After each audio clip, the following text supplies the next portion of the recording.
Hello friends, it is February, so let's make a heart petal hair clip using our Janome Skyline S9 and our embroidery feature to do applique heart petaled flower hair clip. Let's start with machine supplies. So we're going to start with our embroidery hoop. I will be using the largest one on the Skyline S9, the RE20A. We also need to have fabric. I recommend using organza for its stiffness but sheerness. You will also need water-soluble stabilizer. Your thread of choice, I will be using the silver cone spool of thread, a hot glue gun, or needle and thread if you would prefer to use rather than glue.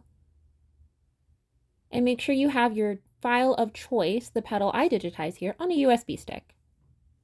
And our special accessory and accessory of the month will be the spool stand.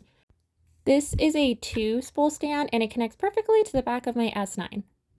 Now moving on to our last bit of supplies, we'll need a scrap of felt or preferred choice of backing fabric, a gemstone that's flat back, and a clip that we'll be using to stick it into our hair.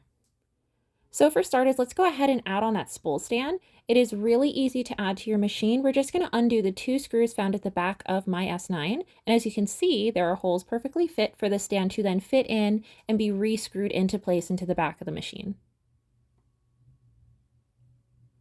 Make sure you have the proper tools to do this so you don't damage your screws, but it's super easy to get them out.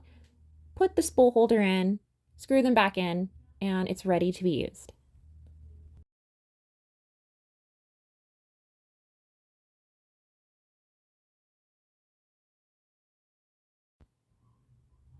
And as you can see here it is perfectly on the back of the machine, almost like it was made for it.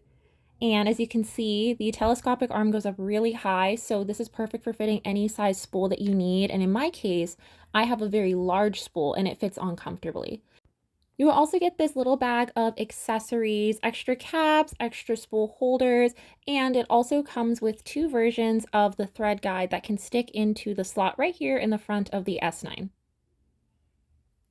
And now I can go ahead and lift up the telescopic arm, put on my cone spool of thread, and I can thread my machine like normally, but now I don't have to worry about a thread stand hanging behind my machine while the embroidery unit is going.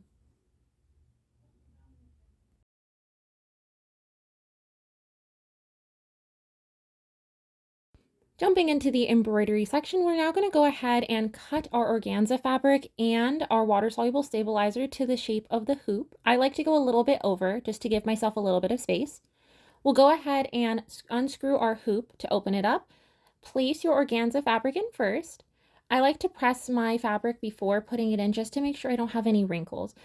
Do not recommend pressing your water-soluble stabilizer, but just place it into the hoop on top of your organza, and then we're going to put the inner hoop inside and hoop your fabric.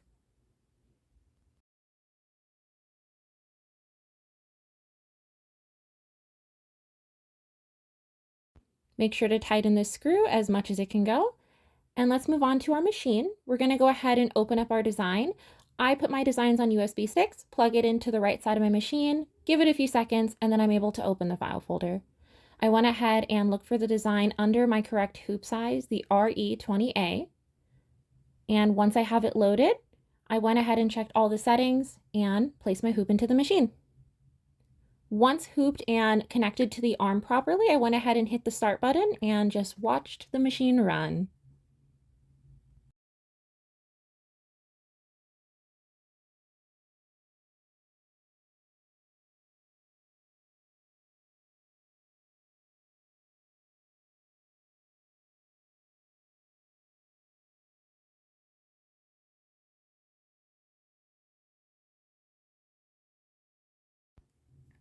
Once you are done running your embroidery onto the fabric and water-soluble stabilizer, go ahead and fill a sink with lukewarm water. We're going to go ahead and then lay your fabric in there so the water-soluble stabilizer can dissolve. Once it is all dissolved, as you can see, you just have your embroidery embroidered onto your organza. Let it dry for at least a few hours, and you can always give it a good press as well because it could come out wrinkly after being in the wash. I went ahead and took my nice and sharp pair of Janome scissors and cut out all of my applique pieces.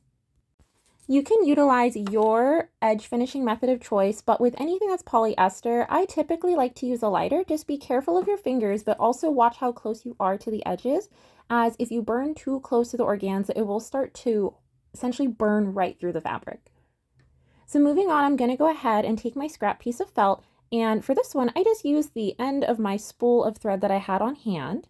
And I'm just going to trace a perfect little circle to be my base. You can do this for any size flower clip you like. You just need to find a circle base that you would prefer the size.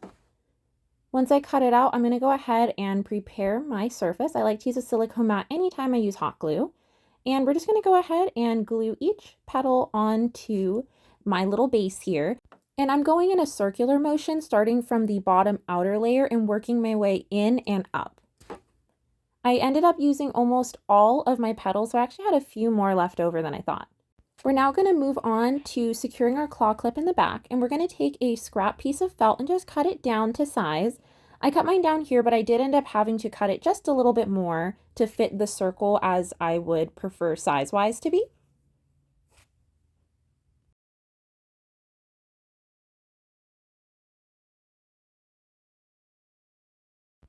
Once cut out to size, go ahead and put a little bit of glue onto one flat edge and press that down onto the felt. Watch your fingers when working with hot glue. It does burn very easily. I'll go ahead and open my claw clip up and put it underneath the felt.